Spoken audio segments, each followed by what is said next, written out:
Morning, Saturday morning, the 15th of December 2012. Here's the news in Panama that's worth talking about today.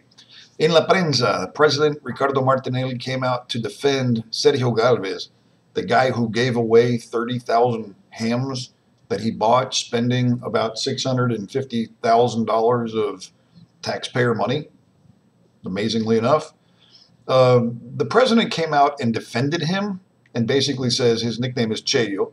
He says he spent money on hams that were given to the public. In other words, that's okay. It's all cool and we're good with it. Okay, have a ham. It's just one of those stories that everybody else just kind of looks and shakes their head.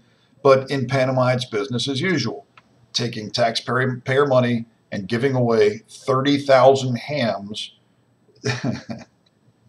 in your district where you represent people, and it's all good. Whatever. Okay, over to the Panama America. There have been three people. Three people have been arrested in the murders of the two Spaniards. This occurred. Actually, it's on the mainland, but it's in the district known as Isla Grande on the coast of Colon. They call it the Costa Riba or the upper coast, the way going down towards Portobello and beyond. Apparently, this guy that owned the land had a large parcel of property out there, and there were these what do you call them? Hunters that are poachers that are not authorized. Apparently, they've had conflict with these poachers before, and they were on the land and they were caught and they were thrown out. Well, apparently, the according to the report here, that the workers that were working for the Spaniard on his farm killed some of the poachers' dogs. So then the poachers came back as revenge and killed the two guys that were there.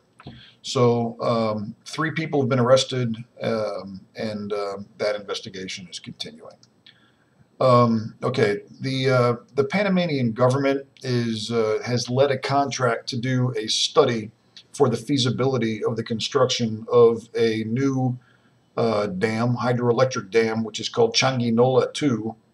They call it Chan 2, Roman number 2 in the Panamanian media.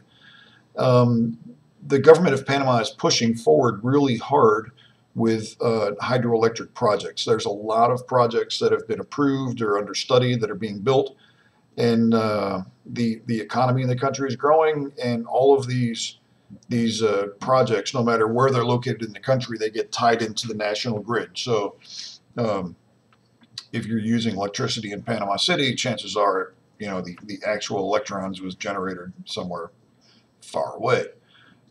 This contract here, which is just the feasibility study, is for $533,000, and it went to a company called, I just saw it, where'd it go? There it is, Lewis Berger. So anyway, off we go. That is moving forward. Here's one. There's an area called the Peatonal, which is the walking area where vehicles are not supposed to go, in the area of the Central in Panama City. And it's an area where you can go shopping, and it's right now because of Christmas, it's jammed full. And they have these things called buhoneros, which are basically just improvised shops that are set up like tents. And the fire department, it's kind of funny, yesterday, the fire department needs access to all of these areas in case there's a fire in one of the stores. So what did they do? They took a fire truck and they just went through there. Now they're knocking down tents and they're making people move out of the way, and some of these guys have been blocking fire hydrants, and it's improvised. It shouldn't be that way, but at least they're doing something to make sure that they can clear out the mess before there's an actual emergency. Okay, from the Telemetro, the price of gas is dropping this weekend. Every 2 weeks, the government of Panama adjusts the price of gas up or down based on, obviously there's no petroleum products that are produced in Panama, so it all comes in from the outside market, and then market influences internationally what determine the price of gas in Panama. And today, as of today, the price of 91 octane drops to $3.63 a gallon. That's down 8 cents. and then 95 drops to 3.87. That's down 3 cents, and then diesel stayed the same at 3.75 a gallon. So those prices are good for the province of Panama and Cologne. They'll be in effect for 2 weeks. All right. This from TVN. Every year, right before Christmas, they release some of the prisoners that are in prison, basically for good behavior, kind of like a Christmas thing. So there's going to be more than 300 detainees that will be basically released on bail. They, obviously do a screen on them. They're looking for guys that have not, haven't had problems, or they either they've completed a certain percentage of their sentence and they're up for release anyway. But it's just a Christmas thing to get them out of prison right before Christmas to generate some goodwill or what have you. So it happens every year. Okay, now over to the Siglo. Here's another thing. If you remember the problem that they had up near the Playa Blanca, they had basically a municipal dump that was on fire and the smoke would blow in. Well, they've gotten that one cleaned up, and then here's another one. This one's down in Los Santos, near the beach of El Uverito in Las Tablas. It's a tourist area. It's a beach area, but there's the local town dump, which is less than a few clicks away from the beach. And apparently the smoke from these dumps always get lit on fire for one reason or another. Well, the smoke from the dump is blowing down and screwing up tourism on the beach. So they're, going to start the process, hopefully, to move that somewhere else. It just doesn't make any sense to have a literally smoking dump where it can screw up your tourism. It just doesn't make any sense at all. Okay, so now over to Mi Diario. This week they've been doing these sweeps, going out into the neighborhoods and trying to round up people who are wanted by the authorities. They did another one in San Miguelito apparently yesterday. They're calling it an intense operation in a populous neighborhood, which means they blow a lot of cops into a neighborhood. They set up a perimeter, and then basically they squeeze everybody out one by one and they check all the documents. They caught a guy that was wanted for rape.